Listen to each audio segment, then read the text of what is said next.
Have you ever done bead weaving, working with tiny seed beads?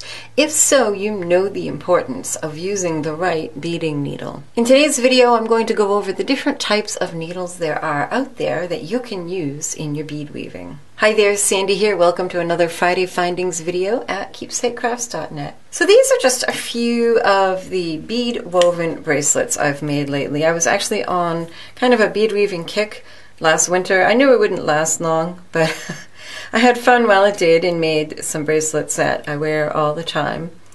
And one of the things that struck home with me is the importance of having a good needle that suits you and that does the job well. Now, before we look at the needles, what you need to think about are the seed beads that you're going to be using.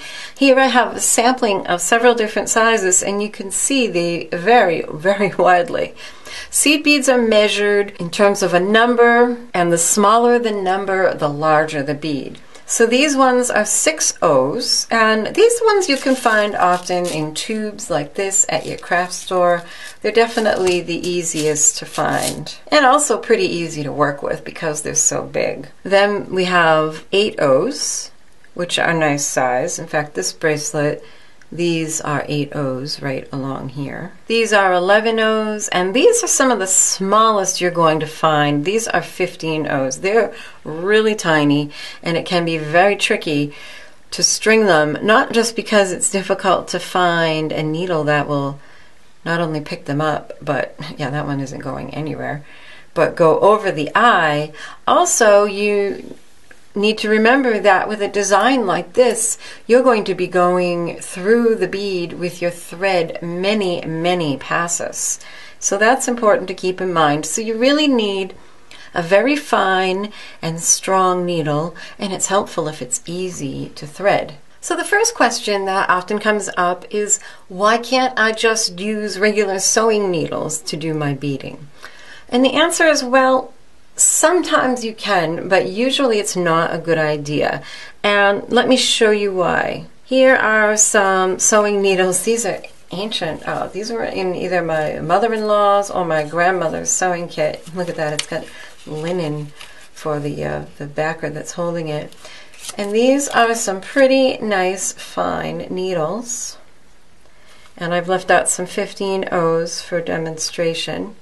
And oh, it goes over just fine.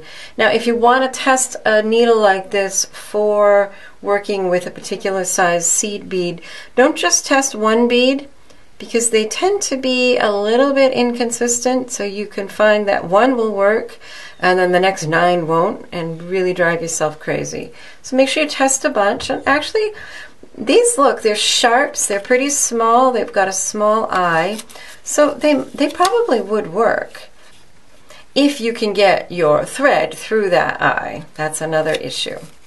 But most of the time, and here's some big ones, you can't see it so much on these, but the eyes generally flare out a little from the point, and that causes a problem with beading. And you can see it better with these. It's exaggerated. With these, where you can see how much thicker the eye is than even just the shaft, never mind the point. So the thing about beading needles is that they've taken the time to make sure that the eyes are small as well as the shaft, and that they don't flare out, so that you don't have those problems when you're beading. One type of beading needle that I don't have but is often used by beaders are English beading needles. They work great with the tiny beads. And there's also milliner's needles. They're very thin.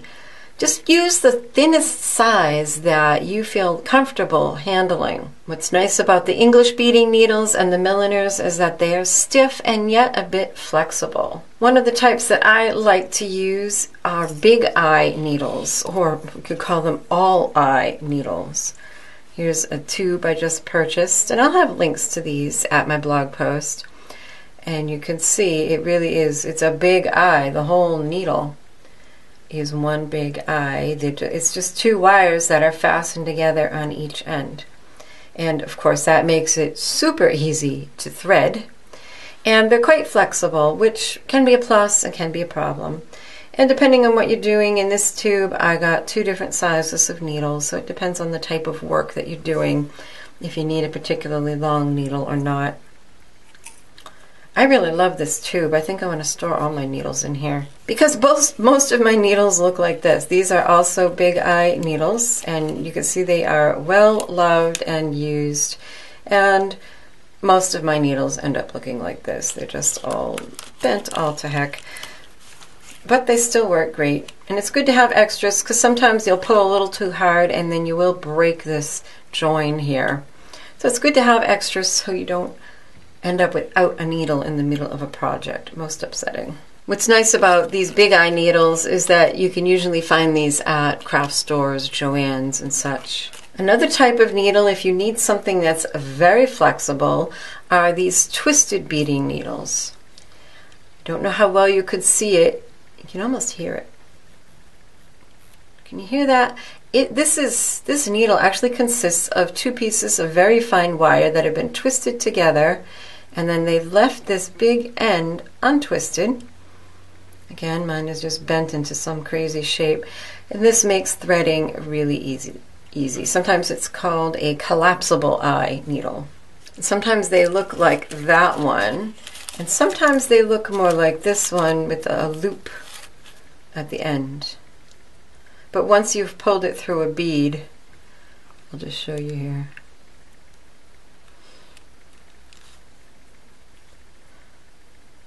That loop just flattens right out. And these come, as you can see, in really long. It depends, again, on what you're doing. These are really floppy. These ones are very fine and kind of floppy, so it depends on the work you're doing. Sometimes you want something really flexible, sometimes you want something more stiff. That's why I really like the big eye needles, because they're kind of in between. They're flexible, but not too floppy, and they're not too stiff. These ones are nice. These are extra fine beading needles. I have a couple different lengths again. Bent into crazy shapes, and these are very fine. There we go. No problem with the 15 O's, but they have a pretty small eye. I don't know if you can see that. The eyes are, yeah, kind of tricky. So often when you give up the big eye, you gain in stiffness. You really have to know what it is that you need for the particular project you're working on. Most of the time, for projects like this, I want something with a little bit of flex, because maybe I'm going around this line and I'd like to scoop, 4 or 5 beads on at once instead of having to go through one at a time. So I would definitely want a needle with a little bit of flexibility, so that I could do, can you see there, I could get 4 beads on at one time. The tricky thing, by the way, about these is that they can be a pain to reuse once you've collapsed that eye. Although it's really not that big a deal. I usually just go in with another needle and kind of tease it open if I need to. I don't know why I bought this. I gotta turn it sideways to show it on camera. This is one large big eye needle. This thing is what, 5 inches long. I don't really do loom work. Maybe that's what this is for. But just to show you that you can get these, and this is one long big eye needle. So you can get them in all different lengths and flexibilities and types of eyes to suit the kind of work you're doing. If you haven't done much bead weaving, usually the directions that the pattern maker gives you will suggest the type of needle to use. And I would suggest using their suggestions, and then you can always branch out and try something new on your own if you find you don't love it. So be sure to go to my blog post that accompanies this. I'll have links not only to all of these needles here where you can find them, but I'll also have links to all of the bead weaving patterns for the bracelets that I showed at the beginning. That way, if you want to give bead weaving a try, jump in and see how you like it. Like I said, just follow the instructions, recommendations for everything to begin with, and then once you're done, you can go ahead and strike out on your own. If you like these tutorials, be sure to subscribe if you haven't already, and take a look at my Patreon page for how you can get rewards for helping to support these tutorials. Rewards like bonus videos and even some of my jewelry pieces for free. Happy creating. Bye-bye.